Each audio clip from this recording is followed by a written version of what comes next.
We're looking at Mumbai, India's financial powerhouse, literally brought to its knees by a catastrophic flood.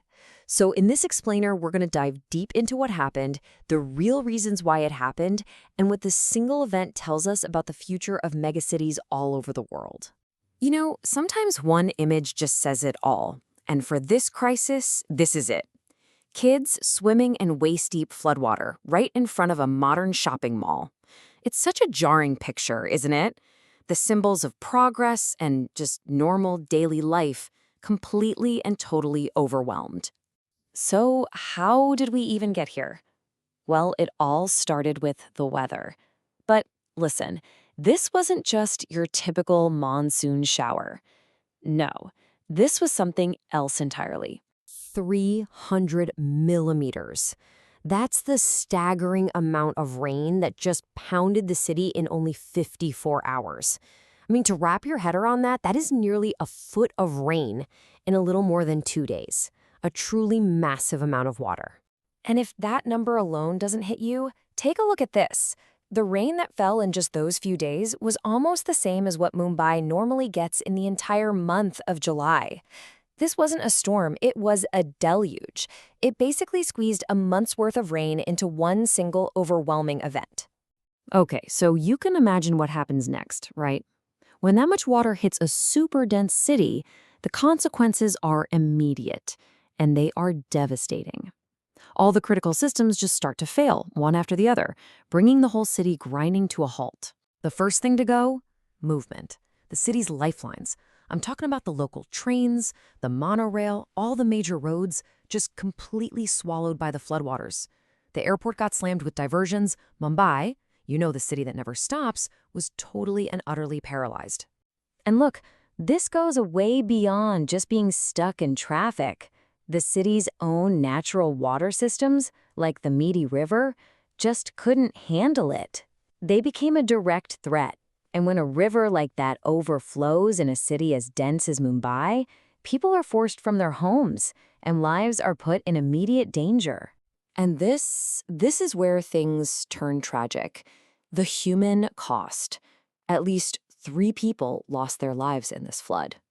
The danger was just everywhere. Just along the banks of that one river, the Methi, 500 residents had to be evacuated as the water kept rising.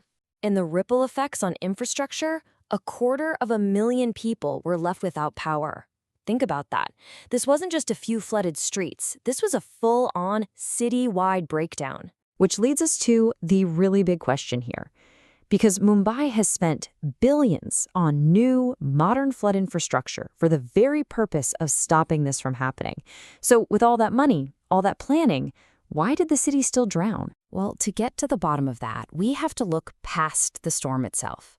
The rain was the trigger for sure, but the real causes are way deeper, more complex, and kind of woven into the very fabric of the city.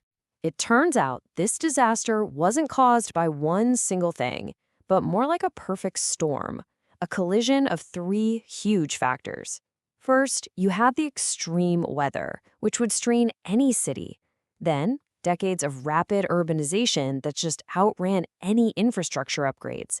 And finally, and this is critical, the failure of the exact flood controls that were supposed to prevent all this. And really, let that sink in for a second, because that last point is the kicker. It wasn't because of a lack of trying or a lack of investment. Billions were spent. But when push came to shove, when the systems were put to the ultimate real-world test, they failed.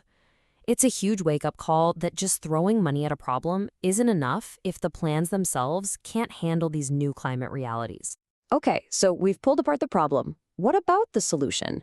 How does a city like Mumbai even begin to learn from this and build a future where this doesn't happen again? It really seems to boil down to a 3-pronged approach. First, improve urban resilience. That means building drainage and infrastructure that can actually scale up to handle these crazy weather events. Second, you have to modernize disaster preparedness with way better early warning systems. And finally, and this is so crucial, you have to make sure these massive, expensive projects actually work on the ground when a crisis hits. And all of this leaves us with one last big thought. Mumbai's struggle, it feels like a postcard from the future for cities all over the globe.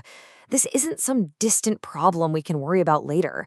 As extreme weather becomes our new normal, the real question is how can the world's great megacities prepare for a future that, for many, has already arrived?